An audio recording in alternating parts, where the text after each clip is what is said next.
That was the best. That was really good. That was like when, the best part was, I think, the best line, I think Jay agrees as well. Jay, why are you so zoomed in? So I want you to see my face. Because I want you to see my face. I want you to see my face. That's not what I said. Oh, jeez. You always do this. Oh, God.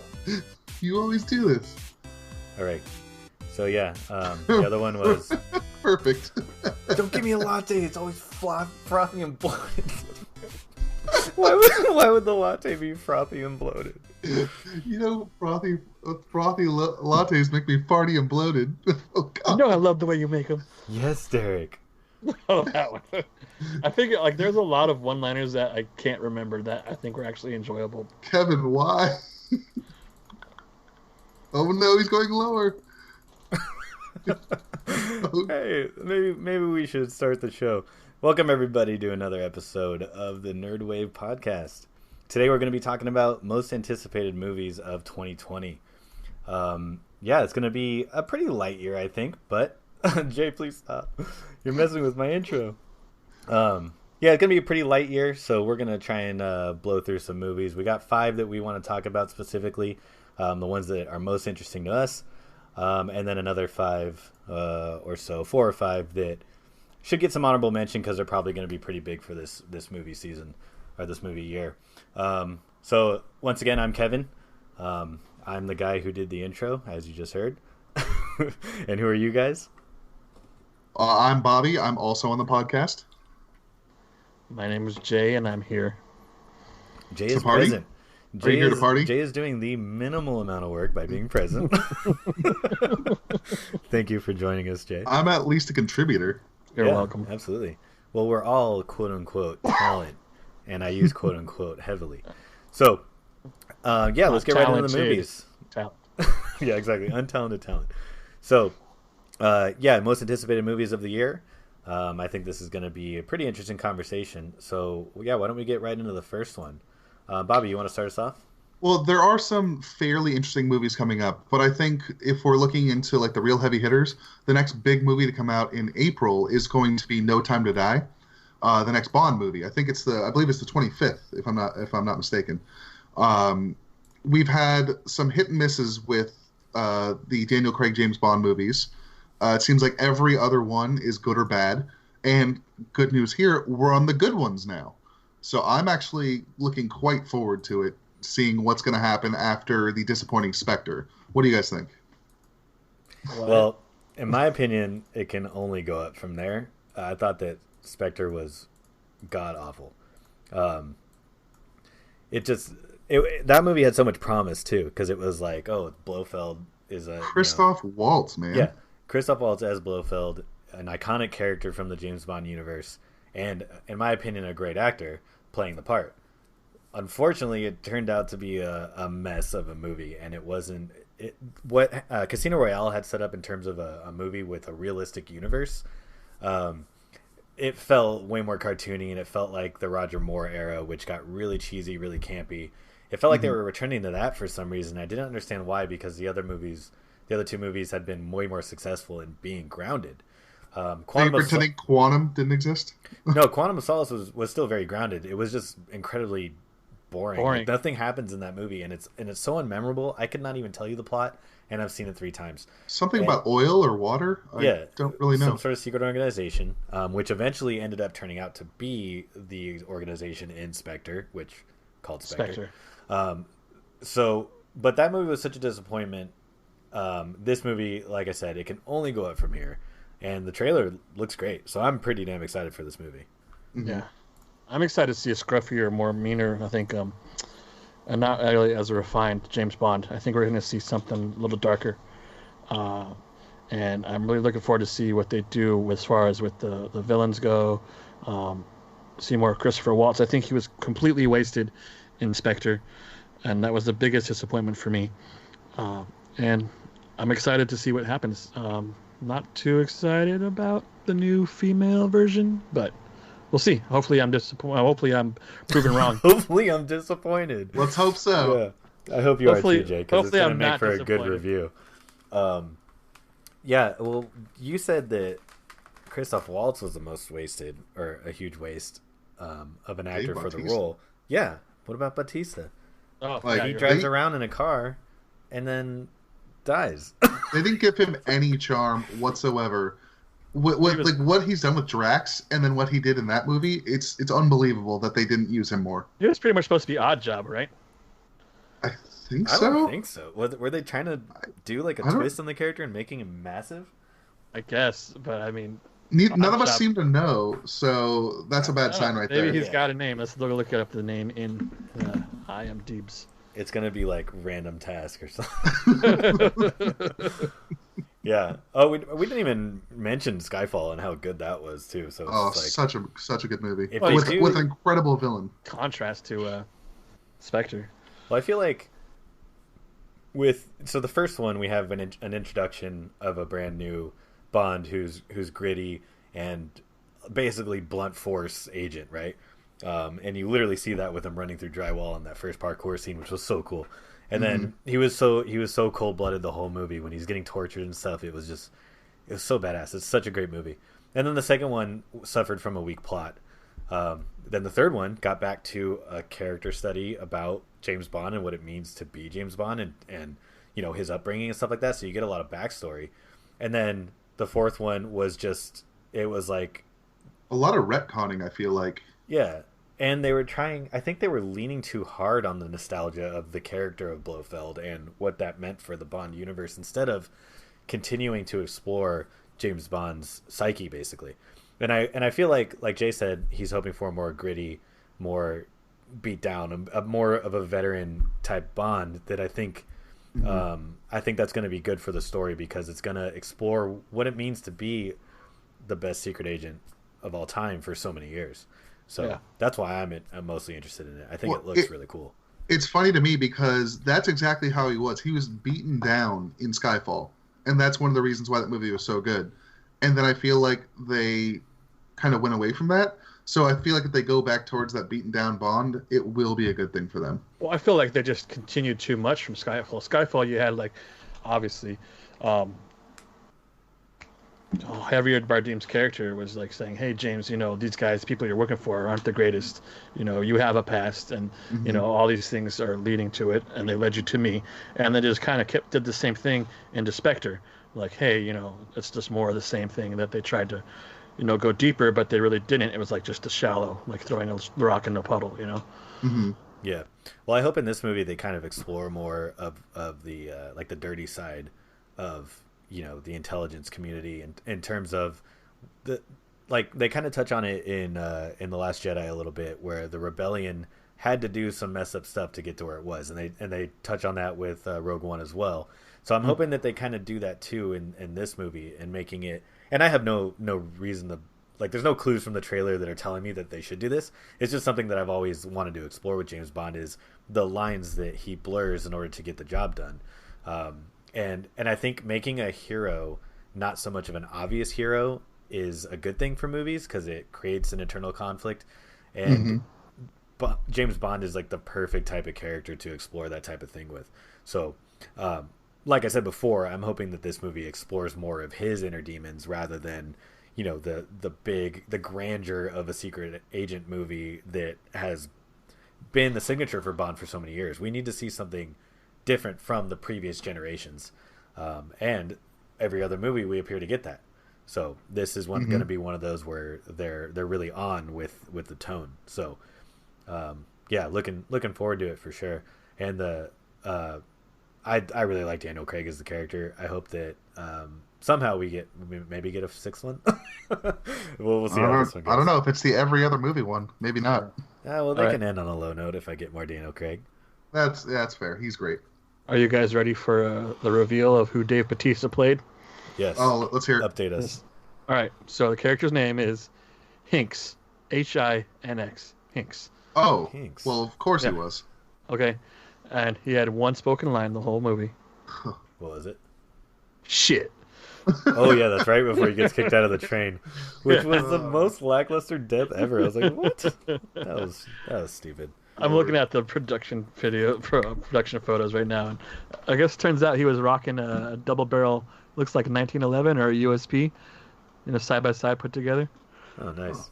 Yeah. So here's one thing it's a big tangent from what we're talking about, or about the new movie coming out. But back in Inspector, Monica Bellucci, is that her name? Yeah.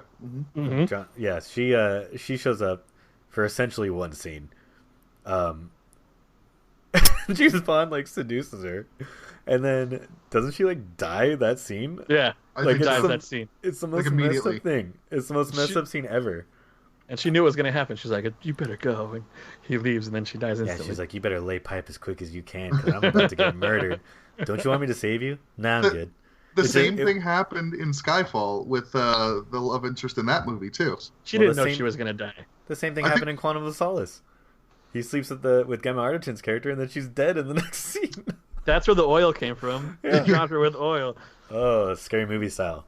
Yikes. Yeah, so don't Oh, don't Lord. sleep with James Bond. His body count off the charts.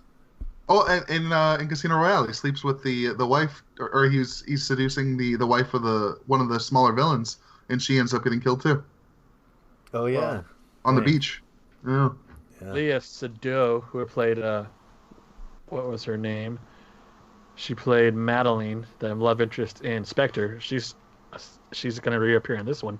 yeah. Oh yeah, the Well, it's super 'cause- boring chick who I It's couldn't because they're in remember her name. love for some reason. Yeah, because they I mean, went to obviously. ski chalet. He went to ski therapy. Inspector. Oh yeah. You know what? You know what sucks? You know what's so disappointing about Spectre being so bad is that the opening Everything? scene. The opening scene at the Day of the Dead. Oh, that celebration scene was stuff awesome. was really cool. Yeah, I that was was like, a oh great man, opening. this movie's gonna be great, and the cinematography was fantastic, and yeah, it was. That scene's really the only good part. And I Well, tried the to movie- rewatch. Go ahead. The movie looked great. Yeah, all Every the trailers part made of it look great. Yeah, Oh, you mean visually? Yeah. like visually, Oh, yeah. it looked They- great. Yeah, it was Great well aesthetic. filmed Yeah. for sure. So at the very least, for this movie, we'll get that. I actually think if you guys are ready to move on to the next movie, that's probably going to be one of the coolest things about the movie that I want to talk about next is the aesthetic, and that would be the new Wonder Woman coming out. The 80s vibe, and we talked about this a little bit off the recording, but the Technicolor thing that I think is becoming a big trend right now with Stranger Things, and then also Ragnarok. They're trying to kind of bank on that, but for whatever reason, I think it just works for this character. So yeah, the trailer makes it look really cool. I think who knows how Steve Trevor's going to be back, but I'm glad to see Chris Pine in the movie again. Gal Gadot is one of my favorite actresses right now, and she just fits the character perfectly. So there's a lot of hype for me on this movie, that's for sure. Yeah, and I mean, I loved the first one. Amazing. It was amazing. I loved every iteration of her character in all of the other DCEU movies. And this one looks really good. Like you said, it looks bright. I'm digging her new suit. I'm kind of wondering if that's something she acquires later on in the movie. Yeah, like the golden armor.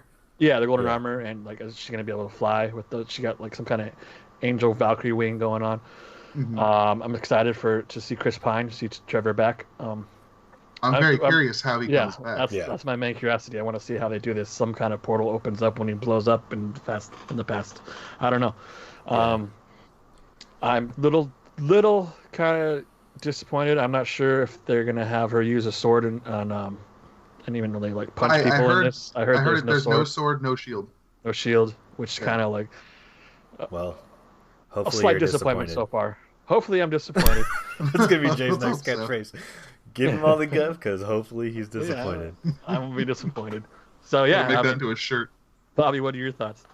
I mean, just when we saw the poster, like that poster is fucking awesome. Oh yeah, I Um, love that thing. I'm looking at it right now, and I'm like, that's one of the coolest movie posters I've seen in years. And then like seeing the trailer looks fun. You have the guy again. I don't remember his name, but from The Mandalorian, and he was also in The Kingsman and Game of Thrones. Can't remember his name, Pedro but Pascal. yeah, there we go. That one got away from me. I've liked him in everything I've seen him in, and I think he's just going to be a great addition to this movie. I think he's going to be a more charismatic villain than we had in the first movie. I think that's going to be a huge plus. And then just Gal Gadot, she's so damn charming. and I just can't stop myself from being charmed by her. You can And I hear can't. you can hear Bobby's mouth watering right now. It's just dripping. Or is it everywhere. mine? It's Oh so no. weird. It's You all of caught our me. It's like collective drips. Kevin's had a crush on her for years, and I was like, okay, I get it. She's attractive, she's cute, whatever. But then like seeing her in Wonder Woman, like the first one, it's like, damn, man, she just has this way about her that you just really like. So if you're listening, gal, I think that you should probably, get divorced and hit me up, slide into my DMs, and we'll go from there. That's a seems totally likely, right? Yeah, that's legit. What do you guys think about Kristen Wiig as the villain? Well, I'm looking at the thing, and I realized I knew she was the villain, but I didn't realize like the specifics. Turns out she's going to be Cheetah. Yeah. So that's going to be interesting to see. I think it's going to be a big step back for Kristen and her regular acting style. Hopefully A step back? Yeah, I don't think it's something she's really used to doing. Well, usually the perky. She's done other stuff. Like I don't remember the movie. She did a movie with Bill Hader that was a complete and total drama. So like she's played out of her normal quirky roles before. But I don't think that's what they're going to do for this movie. I think she's going to be quirky. Is she? Oh, okay. Yeah, I mean, you saw the trailer, right? She's definitely quirky at the beginning. Yeah. So who knows what's going to happen with her Is that a transformation into the facade? villain? Is that a facade? Maybe it's all a bit. She's doing the long con. Yeah. But either way, we're going to get the comedic stylings of her in the movie at least. So we'll see. Maybe she'll have to play a pretty wide range. Okay, all right. What do you guys think of I know, Kevin, you're not a big fan of 80s music, but what do you think of the song and the trailer? The song itself is horrible, but for the trailer, it works. It's perfect trailer music because you only have to listen to it for like a maximum of like 30 seconds before they switch to the next song. So they're going very Atomic Blonde with it too. Like I think with the actual like choice of the song. Well, it's interestingly set in the same time area too. So yeah. Mm-hmm. Do you think they'll kind of deal with that kind of stuff because with Cold War, the setting, well, like at least with the Berlin Wall and all that stuff coming down in the late 80s, because the first one obviously dealt with war very heavily, and her dealing with the fact that men they're not inherently good, so that's sort of the theme. Do you think they're going to build on that in this one in terms of what's going on at the time with current events, or do you think it's just going to be basically set in the 80s for aesthetic? That's a very good question. I hadn't put much thought into it. What do you think, Jay? I think it'd be kind of pointless to set it in the 80s and not have anything to do with the Cold War, especially with a superhero. Well, let's think about that for other properties that are set in the 80s. With Stranger Things, the only real connection to the Cold War is Russians. They're just basically a boogeyman. Yeah. So I wonder how much they'll actually get into it. I mean, have they really done anything historically with historic events in any of the other DCEU movies? Well, traditionally they haven't been very deep or clever, so I don't think so. But we've seen some stuff. Well, I guess let's try and connect that to another female superhero with Captain Marvel, because Captain Marvel was set in the 90s. They didn't really deal with a lot of the Iraq 90s War current or anything events. like that. Yeah. I mean, there were such short wars. I mean, the Persian Gulf, the first Gulf War was how many days? Not even that long. Well, there's Black Hawk Down and all that stuff too. But Black Hawk Down, Bosnia, Somalia. I mean, doesn't really seem like. It almost seems like they only set it for that time just for it to be interesting, because it's like not, and also it would help, retcon their timeline. So it almost feels like, and I guess we'll find out, but it almost feels like to me they were like, okay, so what would be an interesting time period to put a second movie in, because we already did World War One, so we can't do World War Two. So what now? Should we do it present day? Well, no, because then it'll bleed into Justice League and all that stuff, and we already can't have do a bunch of 90s movies because of Captain Marvel. Right. Yeah. So it almost seems like it was like, okay, this is just where this fits. So we'll see how they expand on that. But either way, I'm not too worried. I think it's gonna be interesting no matter what. I think it's a good choice with like the Technicolor and with the I love 80s music. So I think there's gonna be some a good soundtrack to it. So I think picking the 80s, whether it's for a good reason or not, or for any reason or not, I think it's gonna be a good choice. Right. Yeah, and we've seen DC try to get like I call it the Guardians of the Galaxy syndrome, where they're trying to be more quirky, and they did that with Suicide Squad. Didn't work out so well. I think Birds of Prey was probably another attempt at that, because Harley Quinn is sort of their kind of like flagship weird character. But this movie may be able to actually achieve that, because it's a much more centralized story about one character. So they might be able to kind of get that essentially Thor Ragnarok. They might actually deliver on that type of story, and in terms of making it funny and interesting and overall endearing. So let's hope they can actually do it. Yeah. I'm looking forward to it for sure. Yeah. That's one of the top 3 for me for this year. I'm looking forward to maybe a reveal of another DC EU character, and hopefully we get some kind of glimpse of Black Adam. I think maybe an end credit. That'd be nice. That'd be cool. That'd be a nice setup for sure. Yeah, so. Sounds good. All right. So what do you have next, Jay? On to number 3. This one on our list, 3 as we might share. I've been a huge fan of the first movie forever since I've seen it. Obviously, I grew up way in the 80s more than you guys did. I had more time there, so I got to enjoy it. It was really cool. What was your favorite 70s movie? My favorite 70s movie? I'll have to go with Alien. Ooh, nice choice. Yeah, so Top Gun 2, Maverick is what I'm looking forward to the most this year. Literally, I got goosebumps when I first heard that music play. It's a dark screen, and then you see the F-18 just fly by, and it's just amazing. Words can't express, the feelings that I felt.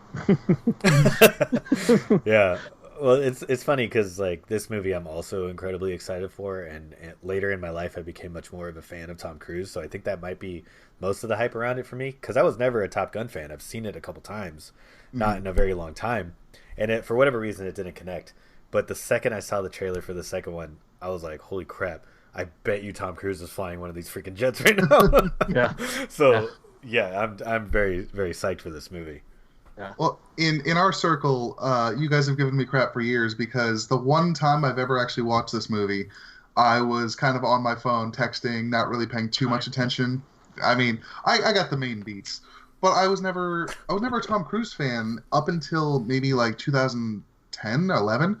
Like he had like Jack Reacher, he had Edge of Tomorrow, he had Mission Impossible 4, and then I just recently watched 5. I'm going to watch 6 very soon here. I know I'm very late on these, but they just got to wait for me. But it's like, I was never a big Tom Cruise fan, and now I see the trailer for this movie, and I'm actually really excited for it. I just feel like Tom Cruise is only getting better with age. It's also because he's probably getting crazier and willing to do the most insane things ever. But less and less Thetans in him, so he's getting better and better. it just makes me want to watch. Like I just want to see the next big thing he's going to do. I know a lot of his big stunts are for Mission Impossible, but it's like he might actually be flying these freaking jets. It's crazy. Well, it's amazing, because if you look like when the trailer first came out, there was always a making of kind of thing in the trailer. And it turns out that every single pilot you see in a cockpit is actually in the cockpit of an F-18. They're actually experiencing those G-forces as they're flying. So it's like everything you see in the screen when they're in the cockpit, that's completely real. They may not be flying it, but they're in the jet. Yeah. So I think that's another amazing thing. That's just awesome to me. I mean, it's just the realism of it. I like that. And then I'm hoping this movie probably has the best sound in any movie ever made, because I mean, Top Gun, I love the noise of the sound of jets going to air shows. Being in the tower actually at Point Magoo watching an air show was just amazing, just to hear those jets fly by. You feel it in your entire body. And it's just so visceral. I'm just kind of really hoping that, this thing's going to win. Hopefully, if it wins any awards, at least win for sound. Mm-hmm. Yeah, the scene in Jack Reacher when it's the car chase and he's chasing those guys and trying to catch up with them and stuff, and there's like no dialogue in it, and it's just sound effects. I don't even think there's really music. Yeah, there's no music. So I'm hoping they do that kind of stuff with this movie, where it's just like dogfight. Obviously, you get radio chatter, but just like jet noises and like no music at all, just and like beep beep beep beep, like all that kind of stuff. That's like in The Dark Knight Rises when Batman first goes face to face with Bane. Like, it's so eerie when there's no sound like that. It just lets you focus on the other stuff in the scene. Yeah, it's all about the action. Well, it doesn't dictate your emotions. What actually happening dictates your emotions. Right. A lot of times that's a crutch that a lot of productions use, is the sound, to like kind of force your feelings into like along in line with what's happening in the scene. Exactly. Yeah.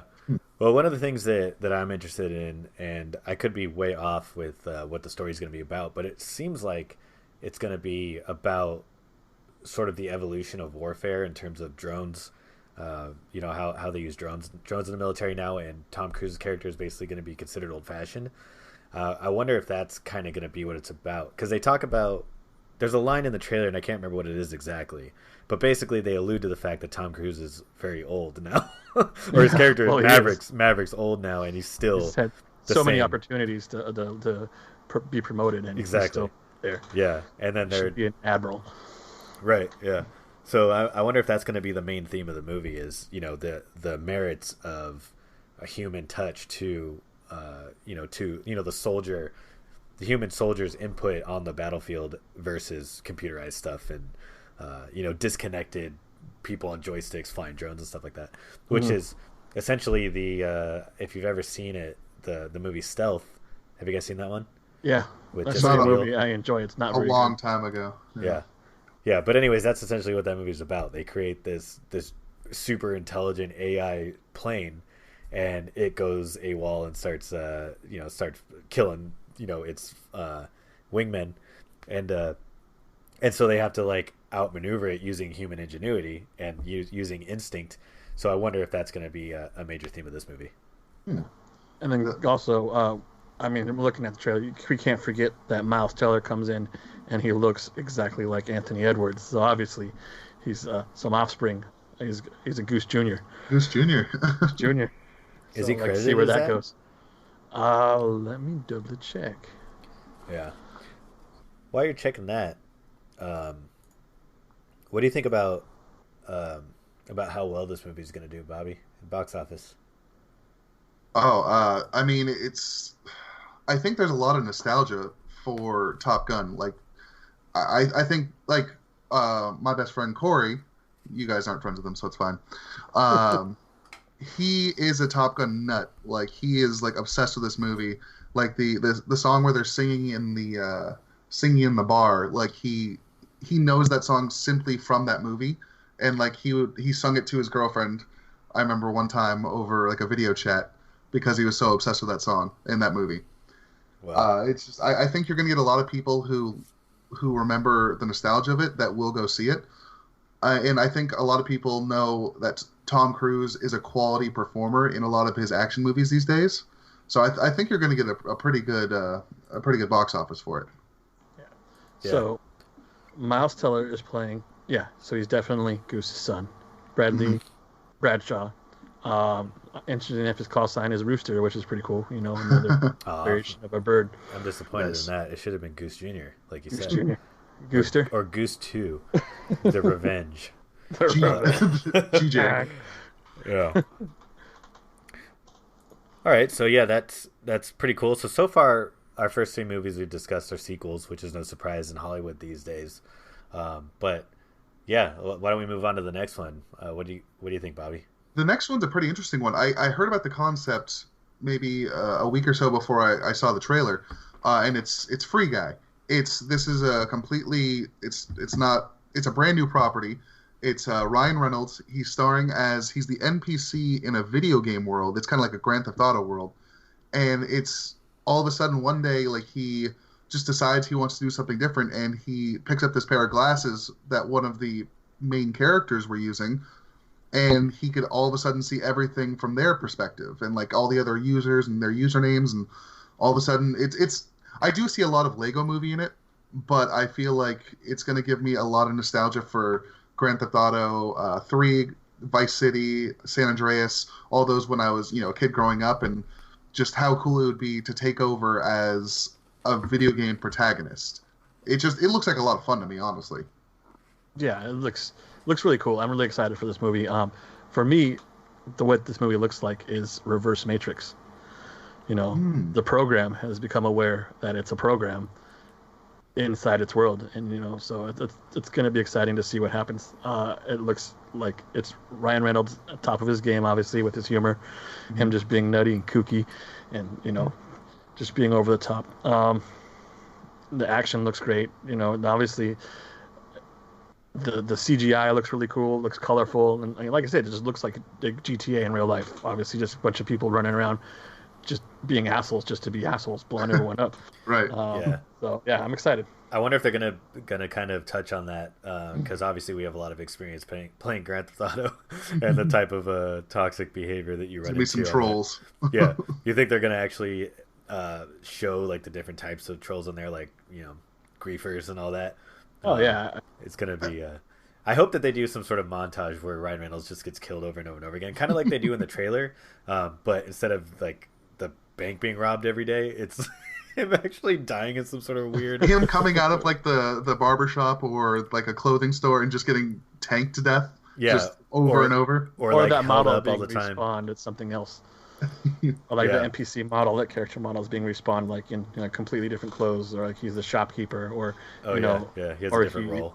He's a male prostitute on the corner. Or bet you'd like to see that, Jay. But who wouldn't? Exactly. That's Ryan, right? I mean, come on. Yeah, I think the movie is gonna be pretty. It's gonna be funny because Ryan Reynolds is hilarious. Oh yeah. So if we get any of that kind of like Deadpool, it's rated R, right? Let me see. I don't think I it's actually rated. wasn't sure. Oh, you think? I hope it. If it's not rated yet, I hope it's rated R because then we'll be able to get really into, the sense of humor that Ryan Reynolds is really good at. So I think at the very least, this movie's going to be funny. It'll be cool to see how they explore the video game world, though, from the eyes of someone who's not in control most of the time. So that'll be fun to see. They'll be able to do some interesting scenes. Yeah, I mean, if you go back to other game movies where they're kind of more serious video games, go back to Gamer, which was pretty cool to see what happened in there.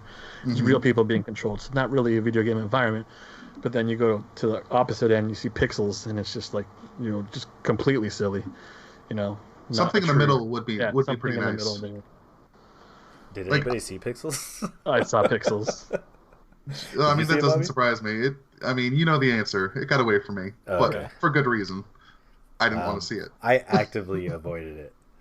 No offense, Adam Sandler, but it's totally your fault. Poor Kevin James. It's his fault too. He's not poor at all. Don't worry. Well, fair enough. So like the thing about this movie is I don't expect it to be a movie that challenges me or makes me think about things. I just expect it to be a popcorn flick.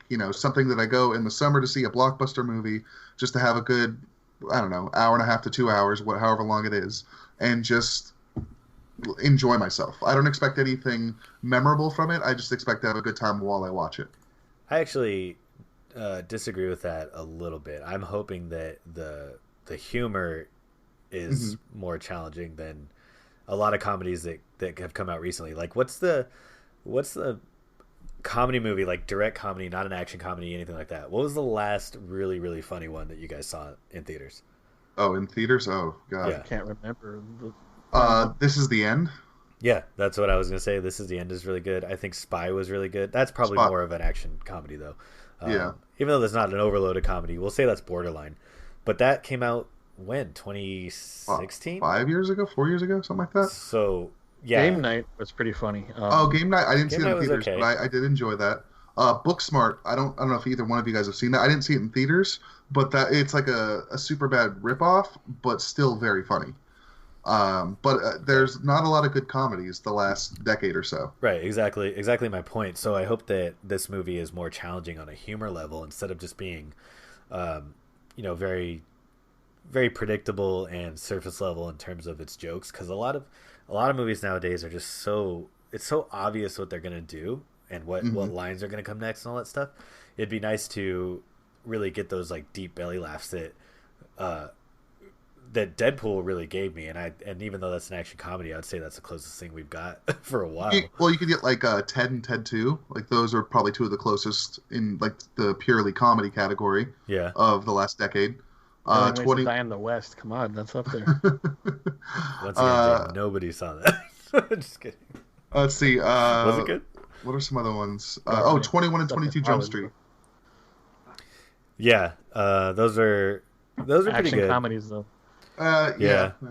Well, even if we count those, we can maybe get 10 movies in the past like 5 years, maybe. So Maybe, an average yeah. of 2 movies a season. I mean, 2 movies a year isn't very good in terms of comedy, especially when you look at the last decade from 2000 to 2010. There were so many just like new ideas and hilarious comedies like Superbad, Anchorman, Wedding Crashers. All those movies were just so freaking funny. There hasn't been anything that's been as clever as that. So I'm hoping that Free Guy kind of is able to capture that humor that has been lacking in movies lately. Even though it will most likely be an action comedy, I'm hoping that the comedy is what is the Is the main more priority. movie. Yeah, exactly. So yeah, we'll see how that goes. But I'm excited either way. It looks funny. Definitely.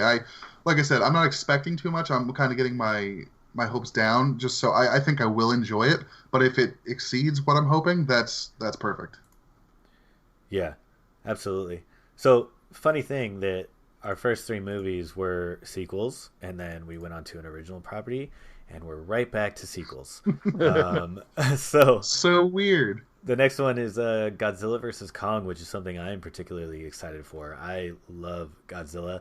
I loved the first one, despite its divided fan base, I would say. Boring protagonist. Yeah. A movie that really withheld Godzilla for most of it. Going right into the next movie, King of All Monsters, where they're just like, oh, you didn't like having to wait for Godzilla? Well, here he is the whole freaking movie. Yeah. It was amazing. also very enjoyable. I liked both ways because at the end of the day, the first one did not have enough action. The second one is almost an overload of action. I really liked it, even though it didn't perform well. I'm still very excited that they're continuing to move forward with this sequel. And it actually snuck up on me. I didn't even realize it was coming out this year, so that's very cool. And I didn't love Skull Island. I thought it was serviceable. I thought it was pretty interesting. What's most curious to me is how they're going to make Kong a threat to Godzilla at all, because he was so small in that one, and I do know he's an adolescent, so he's going to get bigger. But even then, how big can he get? Godzilla's freaking giant. Yeah, how big was he in Kong Island? Maybe 100 feet, right? Maybe. Godzilla's Like topping out 600 at feet 350. tall. Yeah. I think he's topping out like 350 maybe. I remember Yeah. watching a video saying that Kong is like very young and he's about to start growing like quite a bit. So it's going to be a pretty close match by the time this movie comes out. But even then, every iteration of Kong in film has never gotten as big as Godzilla is. Right. As big as this Godzilla is. So He's not going to be climbing the Empire State Building. He's going to be like he's going to be like half the size of it. yeah. So, oh yeah, just to confirm, Godzilla is 350 feet tall. So yeah, we're basically going to have to see his monkey brain, his ape mind use his ingenuity in order to to have any chance. I doubt that anybody's going to be a definitive winner. But yeah, we're gonna have to see something clever out of Kong for sure, because Godzilla is so overpowered in this series, especially when he went nuclear. The atomic breath. Yeah, That was amazing. Burning Godzilla in the second one. it was so cool.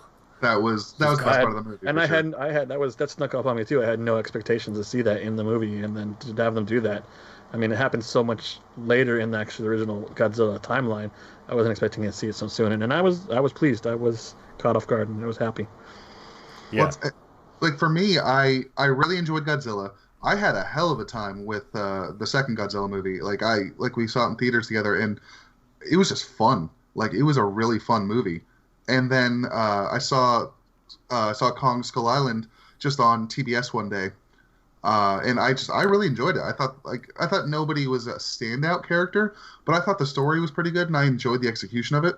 And so all of that together is just making me really excited to see how they get these two together. And I think Kong is going to be very territorial. I think that's going to end up being what happens.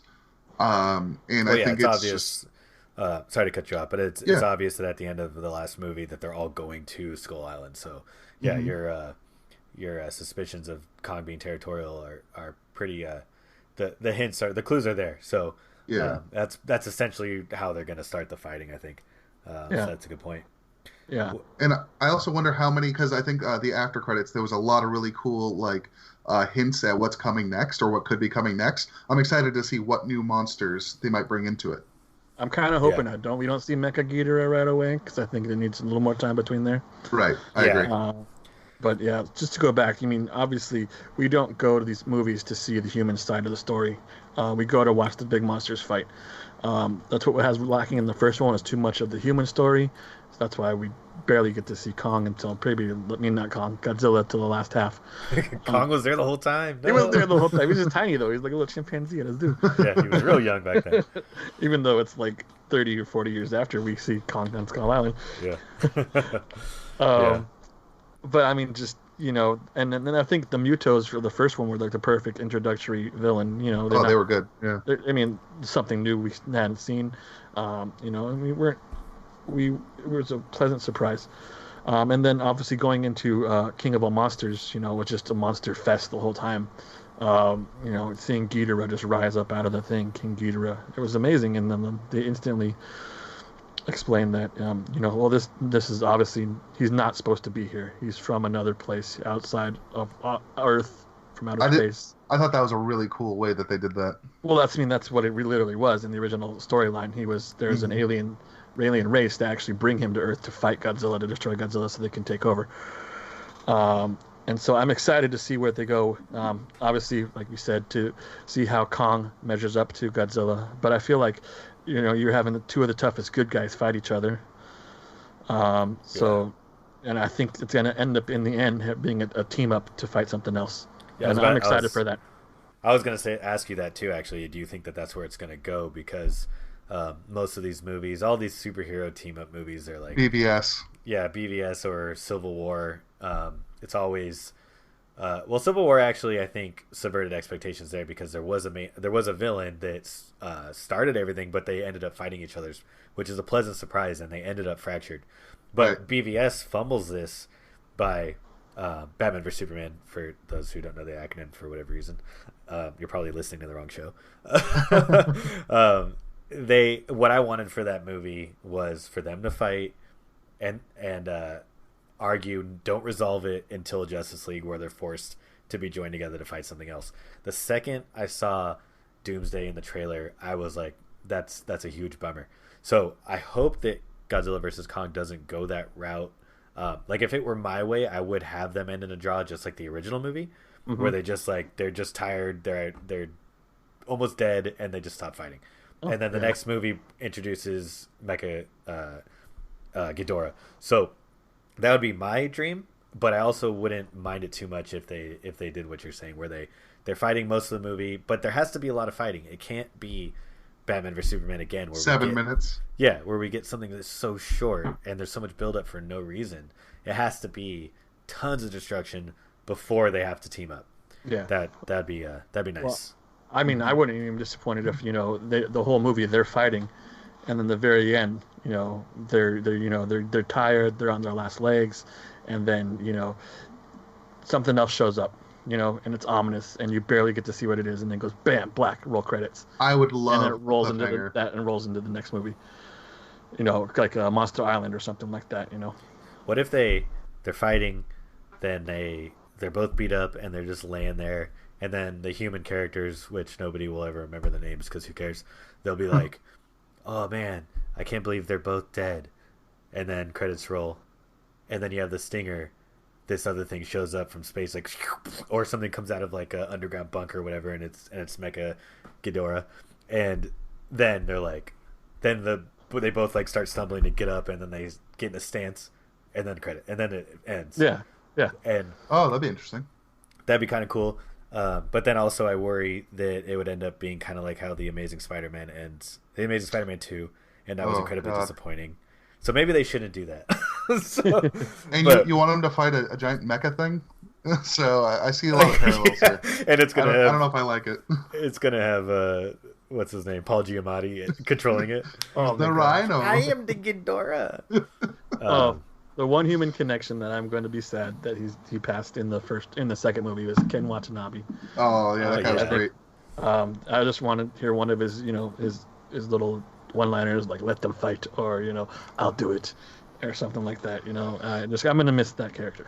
Yeah, he was definitely good, but I think the way he went out, basically, jump starting Godzilla, was a very good scene. Yeah, it was perfect. He was sacrificing himself for, essentially the savior of Earth.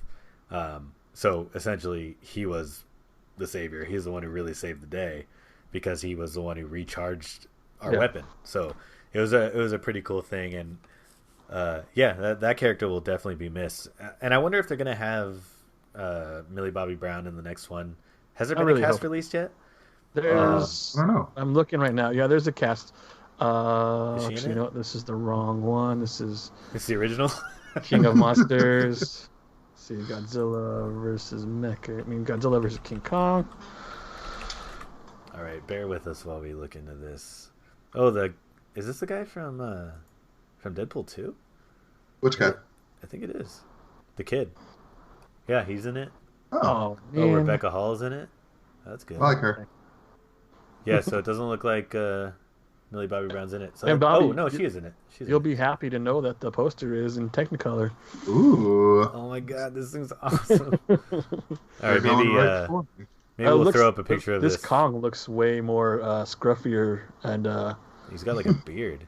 Yeah, he's got like a beard. He looks almost like I want to say what are the things from a Mongoloid? Not a Mongoloid, a Murloc from the Time Machine, like no nose, chin. Huh. Yeah, for those who are watching on YouTube, maybe we'll throw up a picture of this while it's while we're talking, just so you guys know what the hell we're talking about. But yeah, so this one definitely excited for. One of my all-time favorite characters. I used to wake up early on Saturday mornings to watch it on Sci-Fi, and they do marathons all the time. So it's so nostalgic. And after the 2014 one, I'm on board for whatever they want to do. Mm-hmm. They just need to figure out the human situation a little bit better. I don't even think they need to at this point. Nobody really cares. Everyone just Millie cares about Bobby Godzilla. Brown is still in the cast, along with Kyle Chandler. Do you say Miley? I like him. Millie. The dude I like from Kyle Chandler. Friday Night Lights. Yeah, I think he's a good actor. Alexander Skarsgård, he's cool. Yeah, he's good. Wait, wasn't he in the first King Kong, like the one with Peter Jackson? Skarsgård? Was he? No. Kyle Chandler. Oh. No. Wasn't he like the male lead actor? No. In that one? No, that wasn't him. That was Adrian Brody. Yeah. No, it wasn't Adrian Brody either. It was guy. Tom Hiddleston. No, that was Skull Island. Oh, Skull Island. What are we talking about now? We're the worst right now. It's Adrian Peter Brody. Jackson's. Come on, guys. Yeah, it was Adrian Brody. No, there's another guy. Oh, he was the Jack actor Black. on the ship. Yeah, he was. Not Jack Black. No, Kyle the Chandler was the opposite actor on the ship. Yeah, Kyle Chandler was also in. Yeah, he was. That's what I was talking about. Yeah, okay, I know what you're saying now. Yeah, I just think it's interesting that he's in the old universe and now he's also in this new universe. Well, they got the twins in here too. Obviously, I don't know if anyone was a fan of the original Godzilla movies. The twins are very integral in the Mothra movies. They were tiny little handheld twins then, but now they're two doctors. So I'm wondering if Mothra is going to have an appearance. I'm hoping that there's some kind of new form of Mothra. Yeah, I would assume so because That's definitely her. How did they leave that? I can't remember. Like, is there like a? She blew up. She died. Yeah, she died. She got stung. She sacrificed herself too. I feel like there was a hint about like a new form of Mothra, though. Yeah, maybe she laid an egg or something. Yeah, that's normally what happens in the original storylines. But so Godzilla. Yeah, I guess that kind of rounds up our list of what we really wanted to talk about. But we do have a few honorable mentions. I think these movies deserve some sort of attention, especially with the next one, Black Widow, which has a connection to the larger Marvel universe. And we've only had one movie since Endgame, right? So this will kind of continue whatever the tone of the future of the Marvel universe is. So yeah, what was that? Well, it's kind of like a prequel kind of thing. True, but we'll get an idea of what kind of tone they want to deliver. Yeah, as far as the next phase, it may very well introduce, whatever the new threat is for the future. We'll see. So yeah, this movie I'm not super excited for. Not gonna lie, I don't think the trailer um, was that engaging. It seems very very standard. I think that there's some stuff that's going to be predictable in it. So, but like I said, it is such a big deal for the Marvel universe is so all encompassing in what in Hmm. what we're going to be talking about for the future that this is something that we're going to absolutely give attention to on future episodes. So yeah, I felt like we should definitely at least mention it. What are your Well, guys' thoughts? I'm actually looking forward to seeing it. Like I know you guys are less so, but I think even a mid to low level Marvel movie is better than most other movies that come out. At least for people like us. I think there's going to be some good comic book lore in it. I think the Taskmaster is supposed to be the villain, yeah, and I think that would be really fun to see how he's going to be portrayed. Or I've heard he or He, she yeah, it's might be it's very portrayed. obviously going to be a woman, in Yeah. my opinion, and that's one of the things that I meant by the trailer being predictable. Hmm. Um, so yeah, I think they're going to try and throw one of those twists in. It may even be Rachel Weisz's character. So Oh we'll yeah. see. We'll see how that goes. I love Taskmaster as a character. I don't know a ton about him in terms of the comic book lore, but I like his power set. I think it's a really cool skill that he has, and that'll be interesting to see in this movie. But I hope that, for the love of God, I hope they do not kill him or her because I would like to see him or her go up against other characters. Because do you know much about him, Bobby? I know Jay does. Not really. Just like he was a minor villain in the Spider-Man video game from what last year, Yeah, and it was actually some of the more enjoyable stuff. It was like some of the tougher missions, yeah. but I think that's what made me end up liking it so much. And now Taskmaster is going to be in the Avengers video game, a big part of that. So I think Taskmaster is for some reason huge right now, and I'm looking forward to all of it. Well, basically, what his skill is he can see somebody's fighting style or skill or whatever, and he can immediately replicate it. Right. So it's really hard to, get the upper hand on someone who knows your every move. So it'll be really cool to see, especially with somebody who's so hand to hand oriented, like how Black Widow is. So Hmm. that'll be cool to see at least.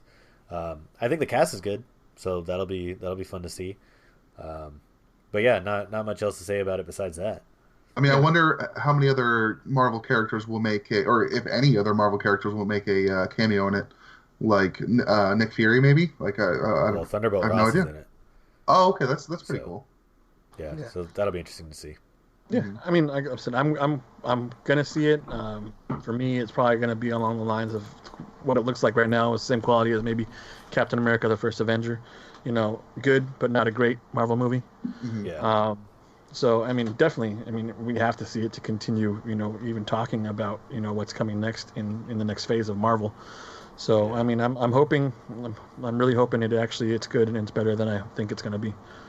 So keep an eye out for future episodes where we'll most likely be doing an MCU top 5 or top 10 ranking, most likely before this movie comes out.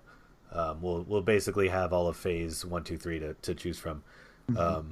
So yeah, keep an eye out for that.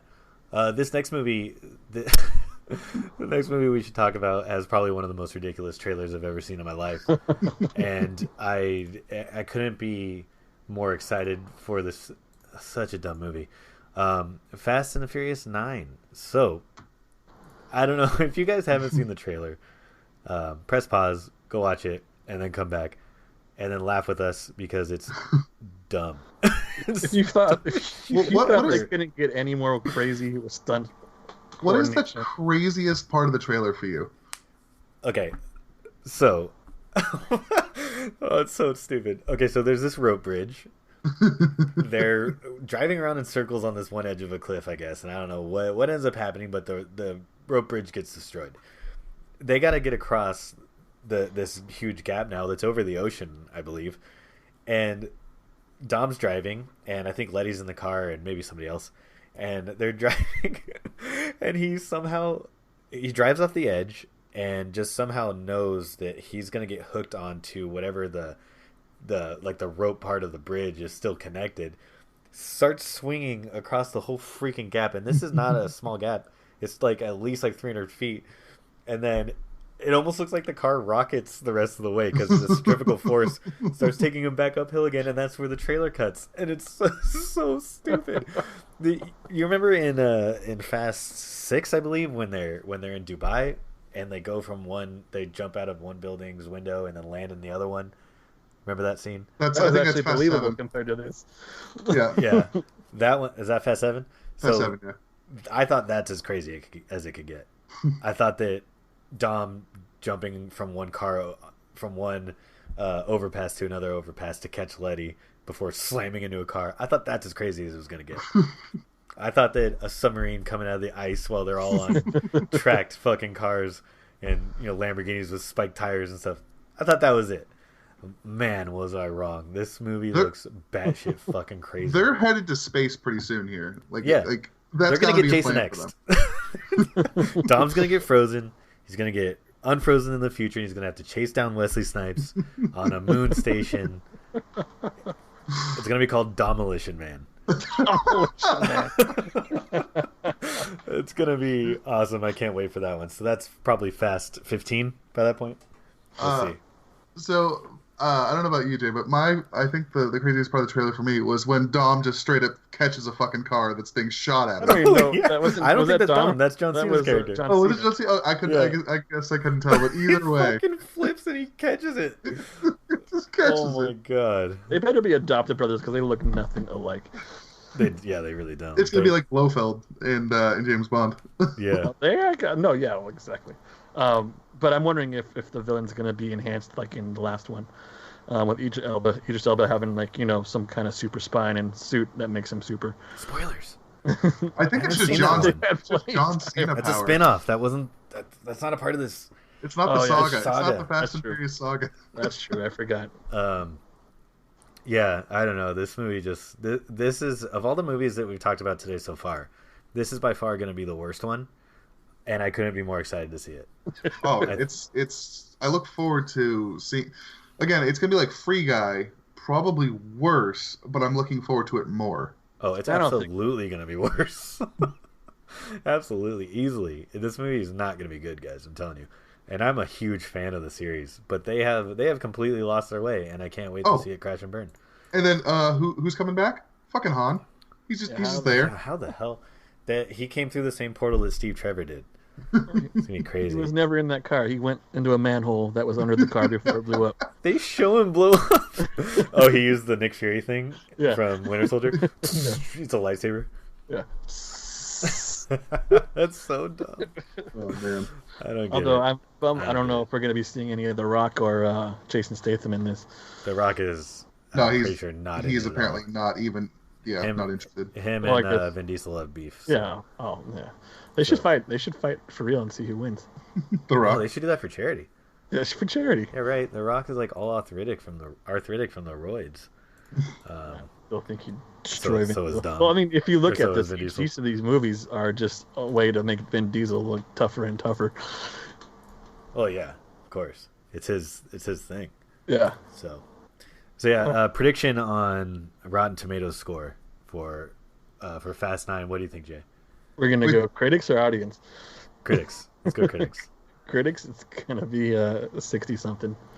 Wow. Okay. What about you, Bobby? 55. I'm gonna go 32. Oh, no, wow. it's not going that far down. It's gonna be that far. When's the last time a Fast and Furious movie was below a 50? I don't know. Let's find out. Shall we? I bet you. What 4 or 4, 3, or 2 are the last ones to be under 50. Wow, Fast 8 was a 67. I freaking Yep. hated this movie. It was not good. It wasn't good. What the hell are they smoking? Anyways, all right, so I'm going to stand by it, 32%. We'll see. If it dips below 50, you guys owe me a soda. That makes sense. Deal. You got All it. right. So next movie, another connection to the Marvel Universe, and I'm pretty interested in this one, although I don't know too much about this character, but Morbius. And mostly it's interesting to me because I want to see how it connects to Spider-Man in the MCU version of Spider-Man, and how they're going to do that. Because as far as I knew, the licensing didn't allow this, but I guess the new deal sort of ironed that stuff out. I'd have to look more into that. But Yeah, how do you guys think it's going to connect to that world? Do you think Spider-Man's going to show up in it at all? I don't. Me personally, I don't think he'll be in it. I think he'll be alluded to, and then in the trailer, they also, makes me want to see it more, is having Michael Keaton's Vulture in it. I love that they're building on to what has been built in the MCU already. I don't know if he'll ever show up in like an Avengers movie, but I think they could have just like the shared lore from that universe, which will really help get Morbius off the ground. Yeah.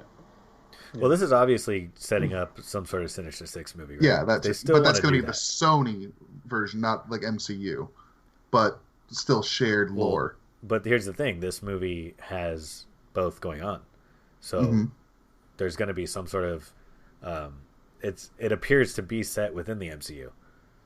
Yeah, because I think Michael Keaton, the Vulture, is a direct connection. So yeah. Well, what I'm saying is, I think you're not going to have as many shared characters.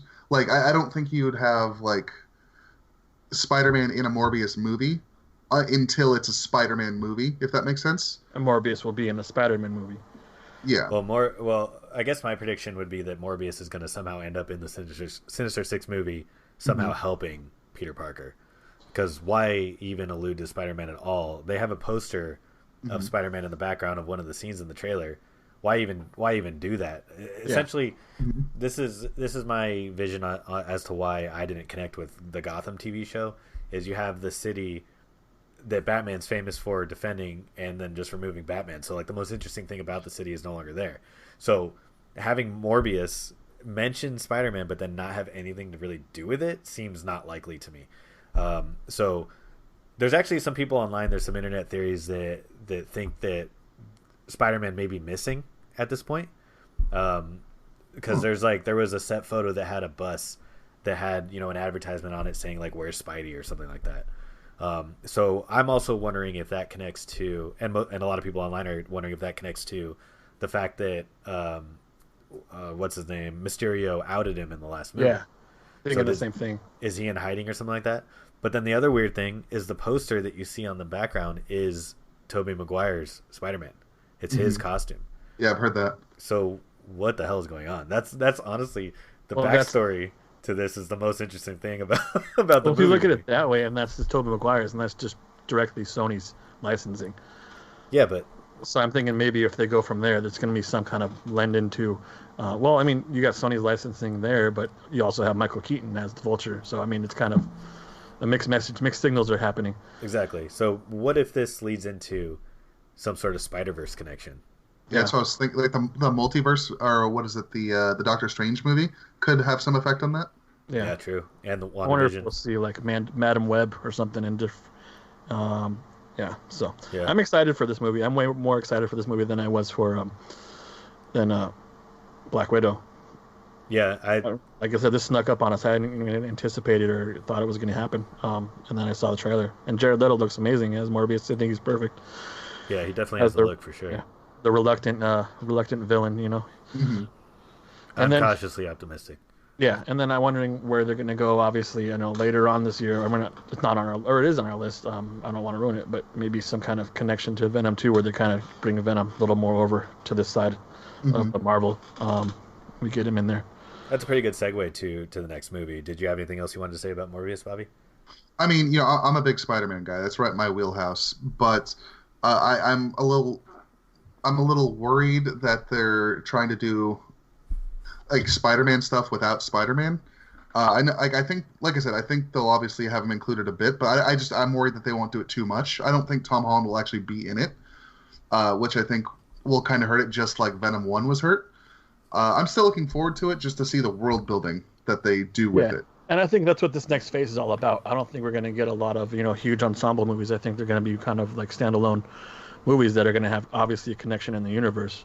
And then the phase after that, we might be to see more team ups.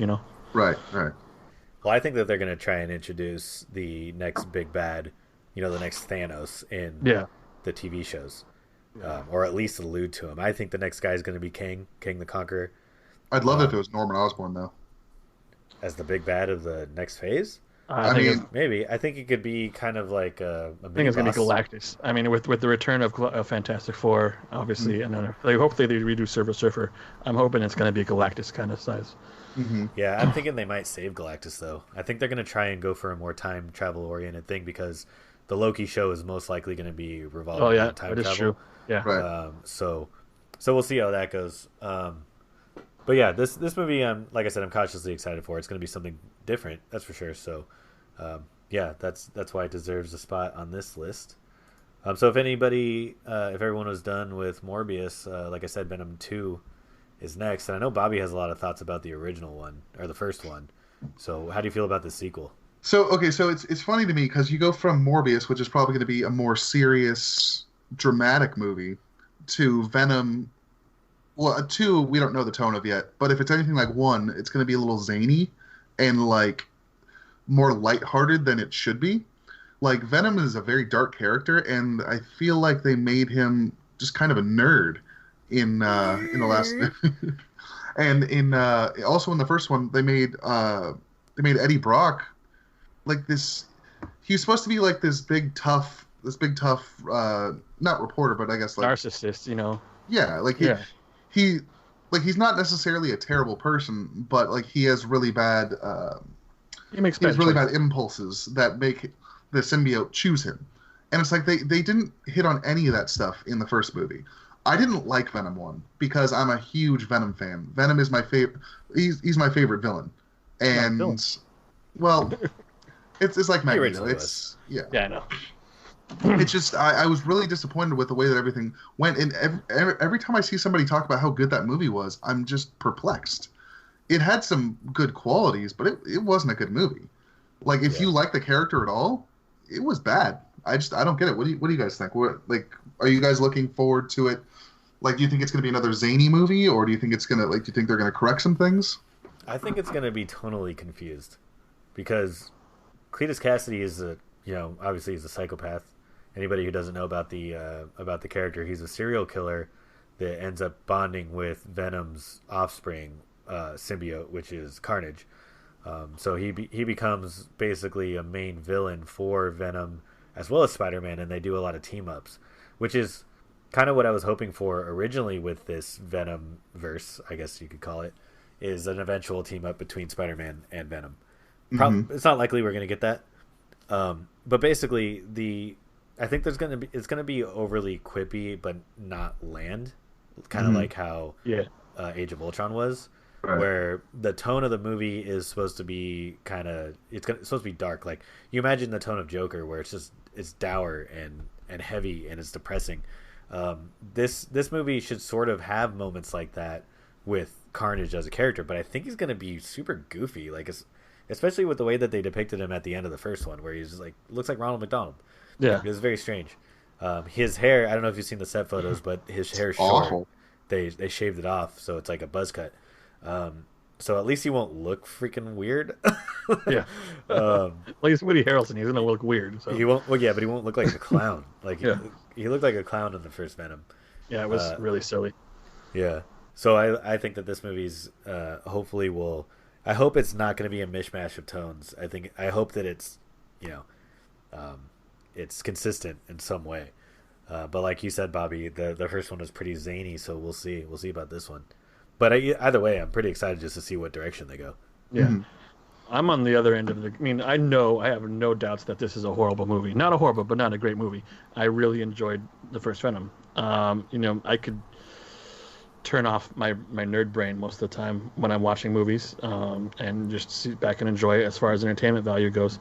But, I mean, when I turn it back on, it does fall short in a lot of aspects of the character. Mm-hmm. I think... it was way too lighthearted as far as, Venom is pretty much dual personalities. It's Eddie Brock and Venom, and they're fighting for control or either not, or Eddie Brock gives Venom full control. I think they kind of lost touch with that aspect in the first one. And it was just kind of, a silly relationship, like a buddy cop movie between the two, like good cop, bad cop, So I'm really hoping that this one goes deeper into, kind of like the split almost two different obviously personalities living in the same body.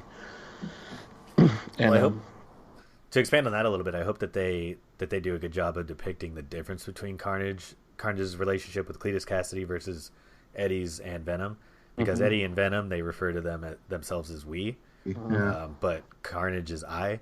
He says because he gives full control over to Carnage. Exactly. So I hope that they do a good job of showing the difference. So that'll be cool. Yeah, so I'm mostly excited for this movie for Carnage, really. I think that's probably going to be the most interesting thing. Yeah. I would like to see, too, if they do any kind of more connection, obviously, to what we were talking about before, as far as the MCU and that Spider-Verse. I mean, even if we were to get a completely different Spider-Man, I'd be happy with that. Say something along the lines of like a Scarlet Spider or something, you know? I think that'd be cool. That'd be interesting if they tried to bring in another version of him. So a lot of people think that they might try and introduce Miles Morales. Yeah, I mean, if they've already done in Spider-Verse, which was very successful. I love that movie. It's great. Yeah. But to see it on a live screen, that'd be pretty cool, too. Yeah. I think they need some kind of Spider-Man in it. Like, I don't know how or why, but I feel like having Spider-Man in it, like, how do you do the Venom, how do you do Venom as a character without Spider-Man? Yeah, because Spider-Man Spider-Man drives characters. Venom's. It was just such a bad decision to start it without Spider-Man.